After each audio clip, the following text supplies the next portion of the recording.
जहां तक तेजस्वी के बाद वादे की बात है तो अगर उस हिसाब से देखें तो बिहार के करीब 90% परिवारों में कम से कम एक सदस्य को सरकारी नौकरी देनी होगी। और इसका मतलब यह है कि तेजस्वी को कम से कम 2 करोड़ 48 लाख लोगों को सरकारी नौकरी देनी होगी। मतलब करीब अगर 2.5 करोड़ इसको मान ले मोटा मोटा, तो 2.5 करोड़ सरकारी नौकरियां ये कोई मामूली बात है क्या? आज के टाइम में सरकारी नौकरी में मिनिमम सैलरी, सबसे कम सैलरी कम से कम 30,000 रुपए महीने तो मान ही लीजिए। और इस हिसाब से 2.5 करोड़ लोगों को नौकरी देने का मतलब समझ रहे हैं आप? सरकार को कम से कम हर महीने 74,000 करोड़ रुपए सैलरी पे खर्च करना होगा। 74,000 करोड़। और अगर साल में हिसाब लगाएंगे ना तो यह बैठता है 8,92,000 करोड़।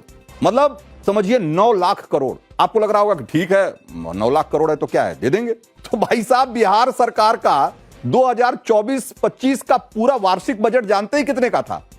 3 लाख करोड़ के आसपास का। तो 3 लाख करोड़ में पूरी सरकार, मतलब साल भर का बजट है जिस सरकार का, उसका मुखिया बनने का जो आदमी ख्वाब देख रहा है वो कह रहा है कि हम साल में जो है हम 8 लाख करोड़ की नौकरी दे देंगे, हम 8 लाख करोड़ सैलरी में देंगे।